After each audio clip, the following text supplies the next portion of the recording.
Okay, so let's start with task 3, which is the loop cut and face addition. Okay, so we've got our cube here. Okay, so we want to scale it first. So we press S.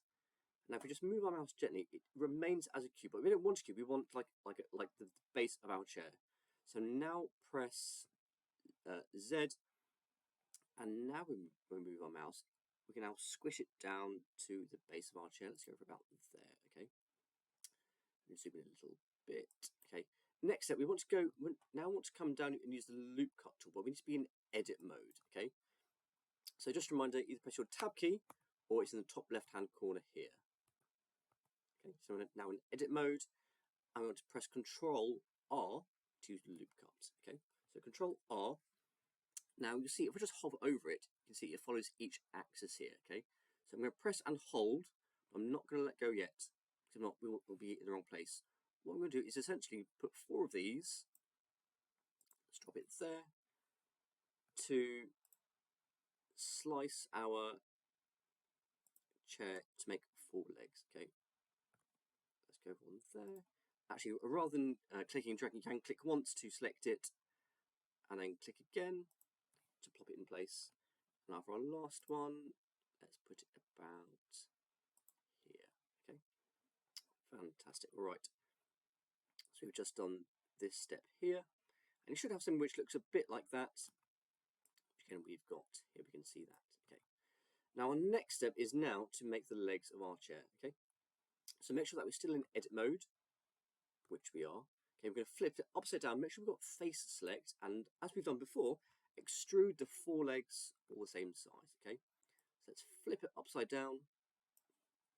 Make sure we've got face select. Press our first one. Press and hold Shift. 2, 3, 4. Now E to extrude. Let's pull it down there. There we go. And same again with our back. Okay, so let's 1 and 2. E to extrude. Let's make quite a high backed chair and plop it there. Okay. Fantastic. So we are now down to this stage. Okay. Now to make the top rail of our chair, which goes across here, we need to extrude the back just once more.